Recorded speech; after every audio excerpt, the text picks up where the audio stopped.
Time for another video about wrestling then. Now, seeing as it's kinda hard to do videos about anything involving WWE, doing such videos now means going to, well, obscure places. Dark places even. And it doesn't get much darker than looking, once again, at Jimmy Savile. You know, the legend of British television who turned out to be a complete monster of a paedophile. That guy. We covered him back in Super Trolley, the game born out of his show Jim Will Fix It, the one where you clear a dog piss up at a supermarket. Now that was kind of grim. But there is one thing about him that does bring me back. Savile cultivated a certain image, that he was fit and hard. You always saw him smiling for the cameras as he ran all those marathons. Some say he did just enough to be caught on camera and then sodded off into a car for the rest of the journey. And he always proudly said that he used to get in the ring, that he was a professional wrestler, feared in every girls' school in the country. A practice line that he said often, one that's rather sinister in retrospect. Even Diane Abbott couldn't believe her ears when he said it on Have I Got News For You. You used to be a wrestler, didn't you? Is that right? I still am. Oh, yeah. I'm feared in every girls' school in this country. They ask you how you are, you just have to say that you're fine when you're not really fine, but you just can't get into it because they would never understand. But just what did Jimmy Savile actually do in the ring? I've always been curious enough for a bit of a deep dive. What I've ended up with is, well, certainly a collection of stories and characters, a bit of a look back at the old glory days of British wrestling, and some anecdotes that, well, should perhaps be taken with a grain of salt. If you like stories about wrestling sleaze, and let's face it, who doesn't, then you've definitely come to the right place. And as for the grain of salt, well, a lot of this comes from the mouth of the man himself, and as such isn't necessarily the most verifiable thing. Such is often the way with a story. The old adage is always, never let facts get in the way of a good tale, after all. But, well, just how true is it all? Was Jimmy Savile actually a wrestler? The answer is, of course, yes. Sort of. Ish. It's undeniably true that Savile did, at several points, get in the ring. His exploits are obscure. You won't find him on Cage Match or ProFightDB, the two big internet resources for wrestling on the net. But by his own estimation, when interviewed for the book The Wrestling, Jimmy participated on 107 cards, 106 of which were sellouts, starting from the late 1950s and going up to the early 70s. By the time he started, Jimmy was already something of a celebrity, especially up north. He started out as a popular DJ at dance halls, before quickly moving on to buying dance halls and clubs of his own and getting a slot on Radio Luxembourg. He already had contacts with wrestlers. He often used to employ them as bouncers on the doors of his clubs. So far, so Jimmy, really. Jimmy did have something of an obsession not just with keeping fit, but to be seen keeping fit, and to hang around with fit people.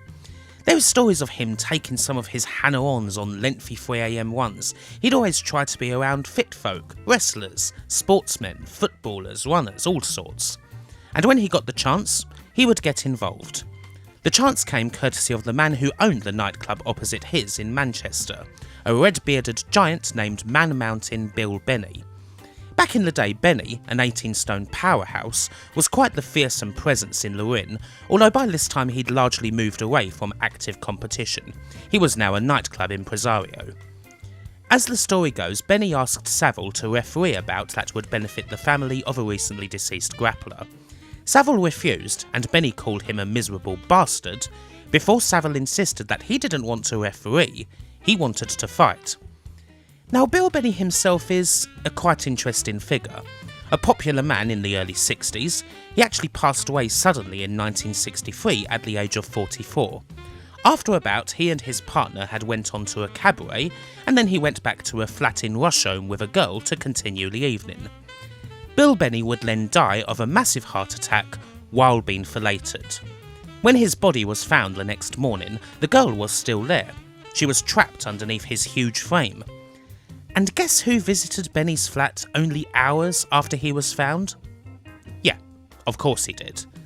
Some say that he rushed there to recover documents relating to a deal for a club between Benny and the Mecca Leisure Group, whom Savile was a director for at the time, although that's kind of speculative.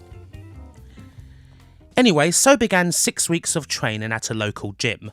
According to reports, 2 people were tasked with training Savile how to grapple.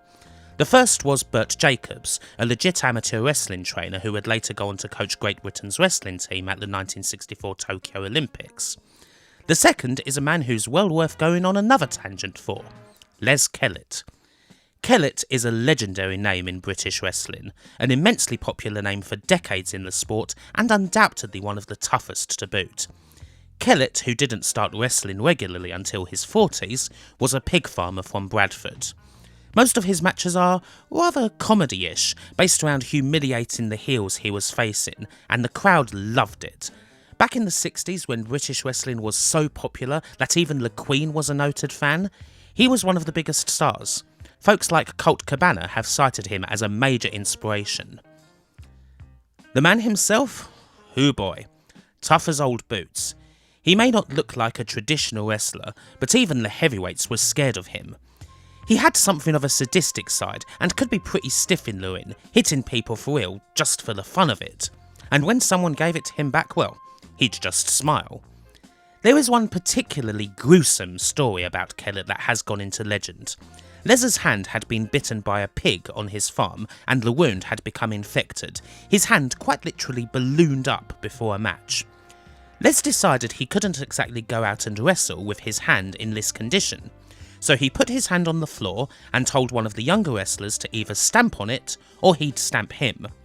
After, quite naturally, a bit of hesitation, the wrestler chose to stamp on it and pus flew absolutely everywhere, walls, ceiling, the lot. Les then cauterised the wound on a calor gas heater, and then he went out and wrestled. This was just the sort of thing that Les would do, and often. Adrian Street, who we'll get to later, said that if there was a hard way to do anything, Les would do it in order to perpetuate his image of being the hardest man in the business. But again, the only source we have for Les Kellett training Savile is Savile himself. Whether he actually did or not is anyone's guess.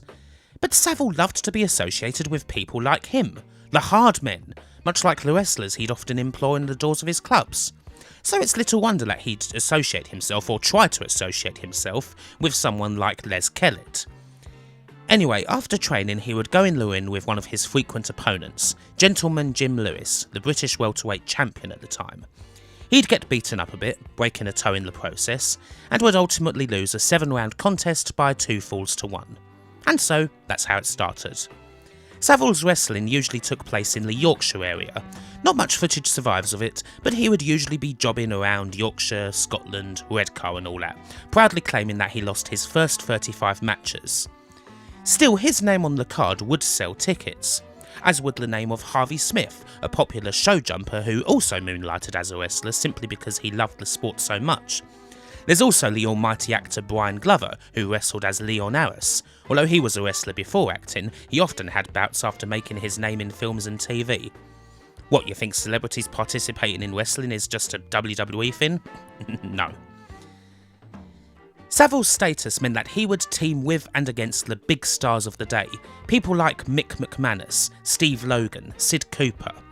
By his own admission, he'd usually take a bit of a beating thanks to his celebrity status, plus he was often booked in catchweight contests so that he could fight anyone of any size.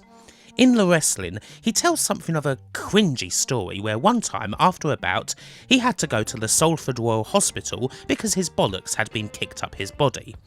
Apparently the most beautiful lady nurse extracted his ghoulies and put them back into their normal position.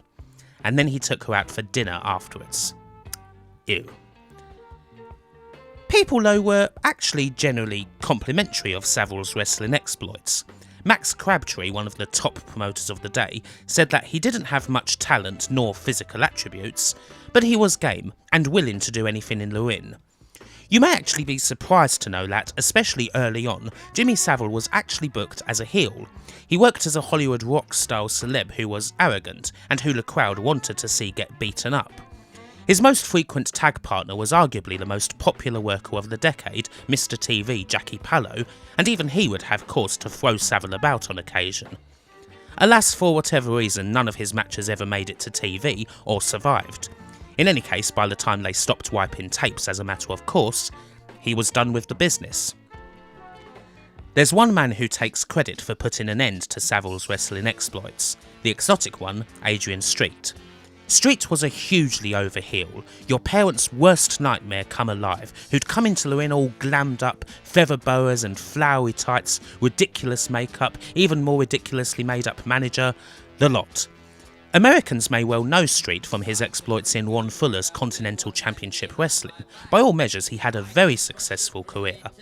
And in 1971, he was booked against Jimmy Savile. The match was booked to be a draw. Now, Street didn't much care for that. He had no desire to make Jimmy in any way look good. And so, he beat the living shit out of him. He stiffed him, bruised him up, dropped him on his head, pulled clumps of his hair out, all sorts. He absolutely nailed Jimmy to the cross, in other words. A thoroughly epic beating. Sure, the match may well have ended in a draw, but I guess it probably didn't look like one, or feel like one for Jimmy. Now, this was apparently his last match. He would never step foot in Lorraine again. Adrian Street told this story in tabloids around 2013, after all the details about Savile's true nature had come out. He said that he didn't much care for the cut of his jib Len, how he would openly boast about all the young girls who'd come to his dressing room and wait in a line, how he'd pick out the ones he wanted and tell the rest to come back tomorrow. He also said that if he'd known the full truth, he'd have beaten him even worse, were it possible. And so that's how Jimmy Savile's wrestling story ended, the monstrous paedophile beaten up by a cross-dressing heel. It's said that at the time Jimmy and his team wanted to make him look tougher. They bigged up that he'd trained with the Royal Marines and so forth, and wanted Jimmy to draw or even win more matches, seeing as he'd been booked to lose most of his previous ones. The bout with Street brought all of this to an abrupt end. It certainly made it quite clear that Jimmy wasn't exactly welcome in wrestling, and so he'd go back to the telly and the radio, and anywhere else he could sink his hooks to. Because in the end, a lot of people have speculated that the only reason he would get into something like wrestling is not just for the image, but because it'd be another area where he'd potentially be able to exploit people. He was, after all, a master manipulator. There is an epilogue of sorts. In the 80s on Jim'll Fix It, Jimmy would have a chance to get involved again. Sort of. He fixed it for an 11-year-old boy to team up with the biggest star of the era, in more ways than one, Big Daddy Shirley Crabtree, and take part in a match. Naturally, the team of Daddy and the kid won, with the kid getting the winning fall. Shirley Crabtree, he of the easy, we shall not be moved, the 1981 belly push match with giant haystacks that was viewed by tens of millions and all that, also appeared on Jimmy's second This Is Your Life programme to pay tribute. But what isn't often mentioned, though, is that back in the day, a somewhat slighter but still pretty built Shirley Crabtree was one of the folks who used to mind the doors on Savile's clubs and dance halls in Manchester. It all ends up coming back to those days in the 50s when Jimmy fancied himself as an impresario, hiring wrestlers and cleaned up teddy boys to man the doors, chomping cigars, and giving off the impression of being connected with certain criminal elements. Now, one wonders just how true all of this is, and how much of it is rubbish. Almost everything I've said here is based on old anecdotes. Jimmy was a big fan of anecdotes, especially ones that would make him look good, or tough by association. Hence why he associated a lot with a guy like Bill Benny. There's also the famous moment in the BBC documentary when Lewis met Jimmy where Savile, unaware that he's been recorded, fondly recalls how he used to tie up and beat the shit out of anyone who caused trouble in his clubs. Invented zero tolerance. I wouldn't stand for any nonsense whatsoever. Ever. Ever. Ejecting people who are mucking about? No, I never threw anybody out. I tied them up and put them down in the bloody boiler house until I was ready for them. At 2 o'clock in the fucking morning.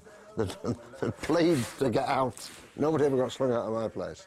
You know, if a copper came and said, you was a bit heavy with them, with that kid or those 2 guys, whatever, I'd say, your daughter comes in here. She's 16. She's not supposed to come into town, but she does, and she comes here. I presume you'd like me to look after her. If you don't want me to look after her, tell me, and I'll let them dirty slags do what they want to her. All right, Jim, all right. All right, then. Give me a fucking hard time, then. I never got nicked. Others are, again, less complimentary. Jimmy Donnelly, one of the founders of Manchester's Quality Street Gang, a group of ex-fighters, toughs and criminals that it's alleged Savile was associated with, said that for all the bragging that made him sound like a player in the city's underworld, all that tough, fit, hard image, all the wrestlers and that, he was less than nothing on the radar of actual gangsters. They thought, bluntly, that he was a puff. In any case, well, there's not much more to be said. It's another little sleaze-filled and dubious chapter in the life of the Clunk Click Every Trip Now Then horror man, who can now probably add worst person in the history of wrestling to his list of accolades as well. Bye for now.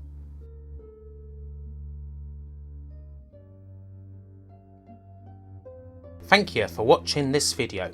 If you like the video, support me on social media and also support me on Patreon, where you could join the list of these people here: Adam Schaefer, Alex Stocco, Alexander Jazeri, Andrew Dalton, Andy Capt, Daniel Briggs, Daniel David Taylor, David Rose, Dustin Cooper, Gary Pinkett, George Newton, Grafham Blackpool, Ian Roberts, James Idd, James Loveridge, Jason Durso, Jason Goy, Jason Stevens, Jace Alexander, Josh Jensen, Lee Norris, Mark Greaves, Martin Pataki, Mike's Games Room, Morton Scullin, Nanette McCrone, Nicholas Tristan, Olaf Albeen, Peter Jack, Peter Sidorn, Phil Prog, Potter Margell, Pocky Southmaid, Rachel Maxwell, Romeo, Ryan Burford, Sammy Lee, Samuel Victor, Scott Coulter, Seth Robinson, Simon Gulliver, Stephen Warner, Yerka Operator, and Zach Roach.